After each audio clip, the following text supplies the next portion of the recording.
Hey, what's up, people? This is J.depinabeats bringing you another episode of On the Brain. Now, in today's episode, I just want to talk about some of my favorite things. I want to talk about movies, short films in particular, documentaries, and some decent reality TV shows. Now, when it comes to short films, lately I've been just going crazy watching a bunch of the short films that I happen to find over the internet, or somebody happens to tell me, or I read about later on. Like just a few seconds ago, I watched a short 4-minute Akira film that was just basically paying homage to the movie. It was a story that took place 10 years after the original story. There was no dialogue, there was music, there was action scene, and it just seemed like it fit. You know what I'm saying? Whoever made that, you know, big ups to you. Y'all want to see it, I'm going to put the link in the video description. It's very detailed for a 4-minute flick. And you know what? Lately, short films have really just been boggling my mind. Like, you know, because you could tell that whoever's making these films loves what they do, and they love what they're basing the film on. Like, for example, Street Fighter Legacy that came out I'd say like a couple years ago now. Those two were diehard Street Fighter fans that felt like the films that came out in the past were not doing the franchise any justice. And yeah, it's a fighting game, and usually fighting games aren't really known for their story, but there was story there. They wouldn't be able to make movies like Street Fighter Zero and and Street Fighter 2V, the anime, without there having to be a story, without making up a story. And that's what these two did. And even though it was a 3-minute film, it still made me think, this right here trumps both Street Fighter films, my opinion. They just trumped both Street Fighter films, and I'm like, you know what? If they were given the chance, they could make more, and guess what they are. So it's awesome. Hollywood adaptations. The original Street Fighter, 1994, with Jean-Claude Van Damme, as well as that crappy Legend of Chun-Li movie. Trumped both of those. There's fans of whatever franchise, if you want to make a film and do it, you know what I'm saying? Let your creativity flow, because this is just getting awesome for me. They should just, let y'all direct. Hollywood should take notice. In all seriousness, Hollywood should take notice. I'm a total fanboy right now for these films. They should really take notice. What y'all are doing. This is awesome. Now documentaries, I've always been a fan of documentaries. But I've been a fan of documentaries, that explain the origins of movies and different types of things in the media, such as comic books. Mostly, I'm a nerd, so of course I'm gonna go for the nerd culture first above all else. You know what I'm saying? Or a certain person that I happen to like in Hollywood, or maybe a comedian, somebody with an interesting story. Like recently, I just saw Behind the Music, Weird Al Yankovic. Yeah, Weird Al Yankovic. You know what I'm saying? Big ups to that guy. If I had to pick a mascot for Never Be Normal, he would be on the top of my list. He would definitely be on the top of my list.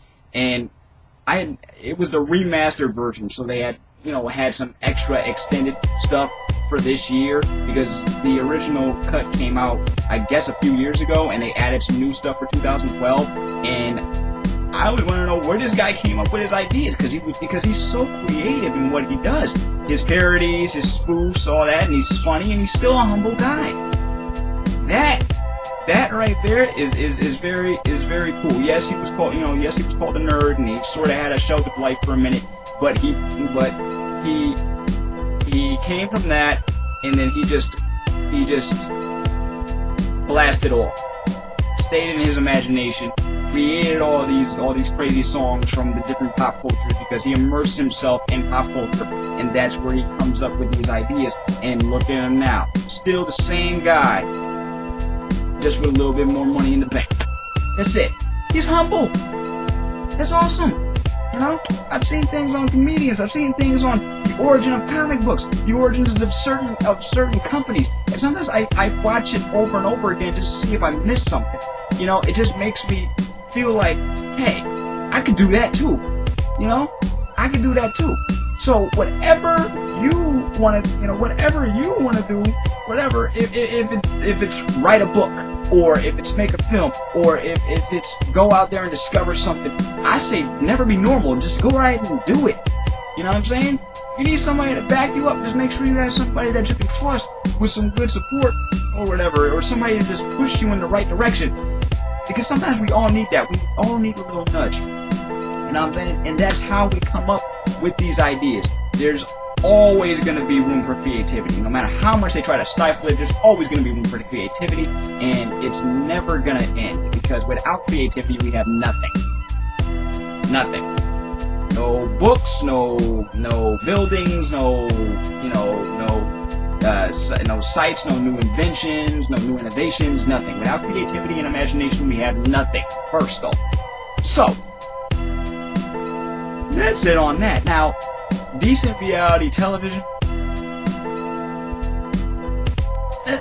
let's all face it, there ain't really much on TV nowadays anyway, right? That's why so many people turn to Netflix and Blockbuster and, you know, and the internet streaming, because really, they don't. TV has just been, has taken a weird turn lately. They're making reality show after reality show after reality show after reality show. Some are the same, others are just, where did you come up with that? It's sticking people in a house, seeing what happens. All these different competitions, all these drama, and sometimes the drama ain't even really what they want to show. That's all the media right there. The people involved are like, wait a minute, we have more to it than this. There's more to it than us arguing over whatever, you know. But I guess people, we love drama. Drama sells, just like sex sells. That's what they go for. The media, ain't nobody else's fault but them. They're the ones promoting this stuff, but we're the ones watching. So that's why they create it, because you watch it, they'll make more. You know what I'm saying? Like, if you build it, they will come. There's something in our heads that just likes the drama of things, no matter what it may be. Good, bad, ugly, we don't care. We just watch it because it's something on. You know what I'm saying? Like, I do not like Jersey Shore, but it has a huge fan base. Huge fan base. Some people don't like Pawn Stars, but personally, I like that show. You know what I'm saying? Because I guess I like the fact that even though it's on History Channel and it's a reality show, unlike a lot of networks that have gone downhill, that they basically lost their format, MTV, they, it's still history. They're still telling you the history of these things. They're not just taking these items in and just handing people money. No, they're explaining what the item is, what the purpose of it is, what the value of it is, and why they would want to have it in their shop in the first place. You know what I'm saying? It's not just okay, take an item, get some money, blah blah blah. No, no, it's more than that. You get a little bit of a history lesson, and yeah, you don't want to, I know some people don't want to sit there and just act like you're in school. No, because they also make it funny, and ain't that much drama up in there anyway. It's all just for laughs and for you to learn something. You know what I'm saying? So that's what I mean by decent reality television. Now, not all of it is like that. And I'm not saying it should be like that. There's some stuff out there that just makes me laugh. You know what I'm saying? That's it. Just gives me a good laugh or a good chuckle. That's cool. It's entertaining to me. But it has nothing to do with anybody getting into a fight. It has nothing to do with anybody doing anything crazy. Well, okay, some do, but crazy like stunts. You know what I'm saying? They just do this on a regular. Or some competition shows, I admit I like currently I'm watching Ink Master. And that's because I like art. I like tattoos. I can't draw to save my life, but I love watching these, these people coming up with these tattoo designs and learning about the different techniques and, the purpose behind certain works of art. And it interests me. That's what it is, you know what I'm saying? It's not just about the competition. It's the fact that it's interesting. I don't just want to see who wins. I want to see what kind of art they come out with. What kind of creativity they come out with. What sparks their brain. You know what I'm saying? That's cool. Seriously. And that's what makes learning fun to me. That's what makes learning fun, because you're not just in a classroom writing papers on it.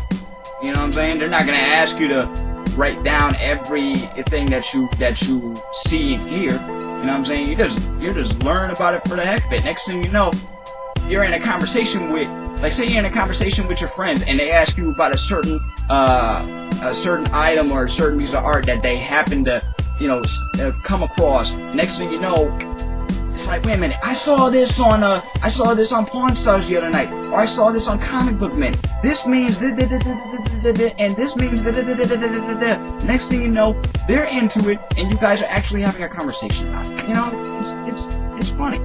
Origins on movies and origins on different items and different things that made an impact in people's lives. That's the most interesting thing about most of the stuff that's on TV right now. If it has a purpose, like a real purpose, not just see who betrays who by this point in time.